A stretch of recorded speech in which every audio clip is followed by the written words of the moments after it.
For the first time in history, the Vietnam War wasn't just reported from a distance. It was broadcast directly into living rooms across America, night after night. This was the first television war, and that simple fact changed everything. In the early days, from the late 1950s to the mid 1960s, media coverage was largely supportive of the US government's position. The prevailing narrative was one of stopping the spread of communism, a noble cause in the Cold War era. Journalists often relied on official military briefings known as the 5 o'clock follies for their information. The reports were generally optimistic, painting a picture of steady progress and American strength. The public, for the most part, saw what the government wanted them to see. But as the war dragged on, a shift began to occur. A new generation of younger, more skeptical journalists arrived in Vietnam. They weren't content with just official press releases. They wanted to see the reality of the war for themselves. Reporters like David Halberstam, Neil Sheehan, and Peter Arnett started embedding with troops, venturing into the villages and jungles. What they saw was a stark contrast to the rosy picture being painted back in Saigon and Washington. They witnessed the brutal realities of guerrilla warfare, the high civilian casualties, and the questionable effectiveness of U.S. strategy. Their dispatches began to tell a different story, one of a complex, brutal, and perhaps unwinnable conflict. This created a credibility gap, a growing chasm between what the government was saying and what Americans were seeing on their screens. The real turning point, the moment that shattered any remaining illusions of a quick victory, was the Tet Offensive in January 1968. Militarily, Tet was a disaster for North Vietnamese and the Viet Cong. They suffered massive casualties and failed to hold any of their primary targets. But in terms of public perception, it was a stunning victory for them. Americans had been told for years that the enemy was on the verge of collapse. Then, suddenly, they watched in horror as Viet Cong fighters stormed the U.S. Embassy compound in Saigon, the very heart of American power in Vietnam. The images were shocking and visceral. It seemed to prove that no place was safe and that the government's optimistic reports had been a lie. It was during this time that one of the most famous broadcasts in American history took place. Walter Cronkite, the CBS News anchor, often called the most trusted man in America, traveled to Vietnam to see the aftermath of Tet for himself. When he returned, he didn't just report the news. He offered a personal editorial. He looked into the camera and declared that the war seemed mired in a stalemate. He concluded by saying it is increasingly clear to this reporter that the only rational way out then will be to negotiate not as victors, but as an honorable people who lived up to their pledge to defend democracy and did the best they could.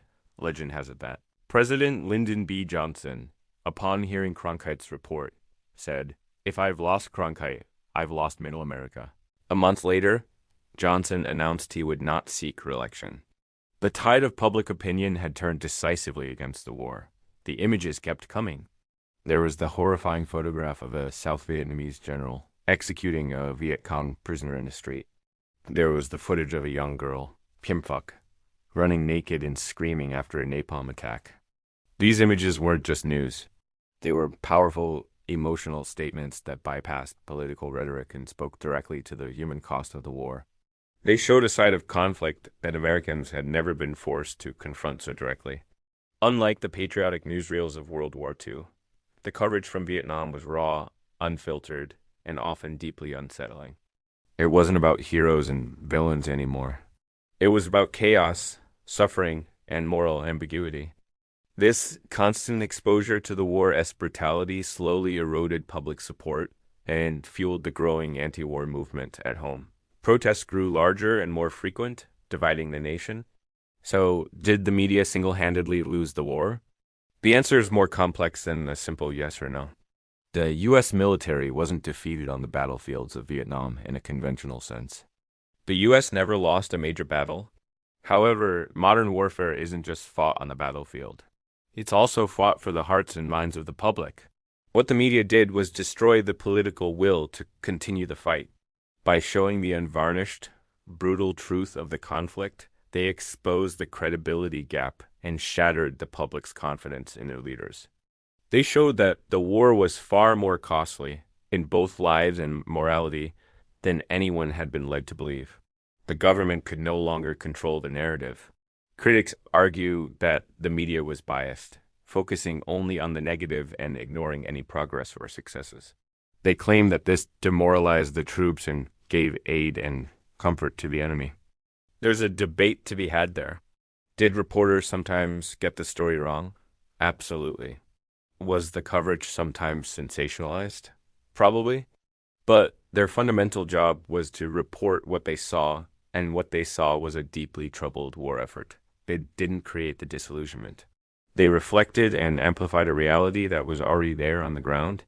They held a mirror up to the war, and the American public did not like the reflection. In the end, the Vietnam War taught a powerful lesson about the relationship between the government, the public, and the press during wartime. It demonstrated that in a free society, you cannot sustain a long-term war without popular support. And in the television age, that support is profoundly shaped by the images and stories that people see every single day. The media didn't fire a single shot, but by bringing the war into America's living rooms, they changed the course of history. The legacy of Vietnam is why, in subsequent conflicts, the military has put much more effort into managing and controlling media access, a practice known as embedding reporters, which gives them access but also a degree of control. It's a direct response to the free-roaming, often critical reporting that defined the Vietnam era. The question of how to balance national security with the public's right to know is one that began in the jungles of Vietnam and continues to challenge us to this day. Thanks so much for watching. This is a massive and complicated topic, and we've only scratched the surface. What are your thoughts? Let me know in the comments below. And if you found this interesting, please consider liking the video and subscribing for more deep dives into history. We'll see you in the next one.